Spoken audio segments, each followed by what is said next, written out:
네, 드디어 이제 20번째 부동산 대책이 나왔습니다. 이거를 좀 빨리 설명을 드렸어야 되는데 오늘 좀 설명을 드릴게요. 자, 이 20번째 대책에서 가장 중요한 거는 이제 공급에 대한 얘기가 나왔다는 거거든요. 그동안 19번의 부동산 대책은 일반적인 이제 규제책이었어요. 뭐뭐 하지만 이거는 안 돼 이런 거였는데 요번에는 이제 공급하는 방법, 어느 정도 공급하겠다 이런 얘기가 나왔습니다. 자세한 얘기를 한번 살펴볼까요? 자, 22년까지 서울 도심에 7만 호 부지를 추가 확보한다. 7만 호를 지을 수 있는 부지를 확보하고요. 23년 이후에 수도권에 연평균 25만 호 플러스 알파 수준으로 꾸준히 공급을 하겠다는 거예요. 그리고 필요시 추가 공급이 가능하도록 수도권 내 신규 공급 후보지를 관리하겠다. 이렇게 나왔습니다. 그러니까 실질적으로 이제 물량을 어떻게 공급할 것인가에 대해서 내용이 나오는 거거든요. 그 중에서 이제 서울 7만 호 추가 공급에 대한 내용을 한번 살펴봤습니다. 자, 7만 호를 어떻게 공급할 것인가 그 안의 내용을 한번 살펴봤더니 공공성을 강화한 정비 사업을 활성화한다라는 큰 제목이 나와 있어요. 자, 내용을 보시면 첫 번째 공공재개발 활성화입니다. 자, LH나 SH가 사업을 참여해서 주택 공급을 활성화하는 지구를 지정한다. 자, 공공재개발 활성화라는 얘기는 좀 한번 얘기를 해봐야 될 것 같은데요. 재개발 사업이 많이 진행이 되고 있습니다. 현재도 진행돼 있고 계획도 많이 돼 있죠. 하지만 재개발 사업을 진행 못하는 이유가 정부의 규제 때문에 그랬던 거거든요. 정부가 분양가 상한제도 하고 초과이익 환수제도 하고 뭐 안전진단도 강화하고 공공임대아파트 비율도 상향시키고 그래서 사업성이 안 나와서 재개발 사업이 진행이 안 되고 있는데 그걸 이제 LH나 SH에서 한다는 거예요. LH나 SH에서 하면 일단 인허가 기간이 굉장히 짧아지겠죠. 평균 한 10년에서 15년 걸리는 게 5년 내로 끝날 수 있을 겁니다. 그리고 조합원들에 대해서 분담금도 담보할 수 있겠죠. 민간 기업이 하면은 중도금 비율이 대부분 60에서 70%인데 LH나 SH에서 진행을 하면 한 40% 정도로 떨어질 것으로 예상이 됩니다. 자, 결국 이제 민간 사업을 못하게 하고 이제 공공이 뛰어들어서 재개발을 한다는 얘기겠죠. 자, 다음 내용은요. 소규모 정비 보완, 가로주택 정비 사업 추가 제도 개선하고요. 공공기여 시 민간 소규모 재건축을 지원한다는 얘기입니다. 가로주택 정비 사업에서 10%의 공공임대 물량을 기부 체납을 하면 이 가로주택 정비 사업을 추진하는 데 있어서 주차장에 대한 그 비율도 완화시켜주고 이런 혜택을 주겠다는 거예요.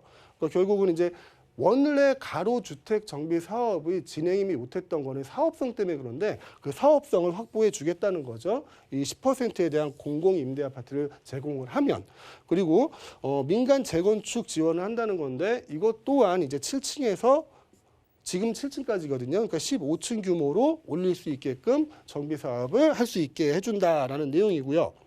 역세권 민간사업 용도지역 상향 등. 자, 지금 법률로 정해져 있는 역세권은 250m입니다. 250m 내에 있으면 역세권인데 이걸 이제 350m로 길게 늘리고요. 350m 내에 있는 역세권에는 이제 용적률이나 건폐율이 많이 상향이 되겠죠. 그래서 이제 고층 건물이 들어설 수 있고 개발할 수 있는 방향이 생기는 겁니다. 자, 이게 첫 번째 내용이고요. 공공성을 강화한 정비사업 활성화가요. 두 번째 내용은 이렇습니다. 도심 내 유휴부지 추가 확보. 도심 내 유휴부지 추가 확보를 어떻게 하느냐? 국공유지를 활용을 하겠답니다. 두 번째는 코레일 부지 활용합니다. 대표적인 게 이제 용산 정비창이 되겠죠. 세 번째는 공공시설 복합화를 합니다. 노후돼 있던 공공시설 같은 경우 예전에 그 동사무소 같은 경우 있잖아요. 굉장히 노화돼 있는 거 1층, 2층짜리 그런 거 이제 복합시설로 활용할 수 있겠죠. 그리고 사유지 개발 공공기여. 자, 사유지 용도 지역의 변경시 기부 체납. 결국 이제 기부 체납을 하라는 얘기죠. 기부 체납이라는 건 이제 공공임대 아파트를 만들어서 기부 체납을 하든가 아니면 도로를 만들어서 기부 체납을 하든가 그러면 이제 사유지의 개발을 허가해 주겠다는 이 내용입니다. 자, 이런 내용을 가지고 지금 유휴부지를 만들어서 7만 호를 공급하겠다는 얘기고요.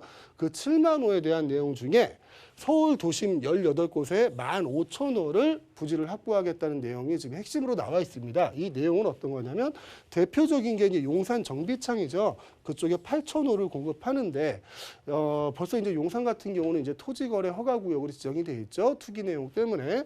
그 외에 뭐 서부 트럭 터미널이 이제 눈에 띄네요. 국공유지고 사유지인데 여기도 이제 거의 1,000호 정도가 개발이 될 것으로 예상이 됩니다. 자, 이 내용들을 보시면 전부 다 이제 코레일 국공유지, 국공유지, 뭐 사유지 공공기여 이거는 확정이 안 된 내용일 텐데 이렇게 나왔네요. 이런 내용으로 이제 15,000호를 서울 시내에만 공급을 하겠다는 거고요. 그냥 들으시면 이거 8,000호라는 게 그렇게 크게 느껴지지 않으실 거예요. 근데 이 8,000호라는 거는 30층짜리 아파트가 90동이 들어가는 규모입니다. 굉장히 큰 규모죠. 그럼 이제 미니 신도시급의 도시가 이제 용산에 생긴다는 내용입니다. 자, 이게 5월 6일 날 발표됐던 내용이고요. 그 다음에 이제 또 바로 다른 내용이 발표가 됐죠. 실수요자 중심의 주택 공급을 위해 주택의 전매행위를 제한한다라는 내용입니다. 어떤 거냐면요.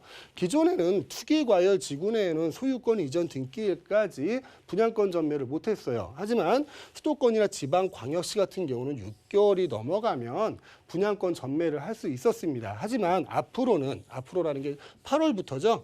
8월부터는 전 지역에서 소유권 이전 등기일까지 분양권 전매가 금지된다는 내용입니다. 자, 자연 보전 권역 같은 경우는 이런 제한 기한이 없는데 뭐 가평이나 여주 그 일부 지역을 제외하고는 자연 보전 권역에 아파트가 들어올 일이 별로 없겠죠. 그리고 또 하나 내용이 나온 게 있어요. 법인을 통해서 증여를 하거나 부동산 투자를 하는 이런 경우가 많다라고 해서 법인에 대해서 이제 자금 조달 계획이 의무화됩니다. 의무화되는데 어느 정도가 의무화되냐면 금액 상관없이 투기과열지구, 조정대상지역, 비규제지역 전부 상관없이 자금 조달 계획서를 제출을 해야 합니다.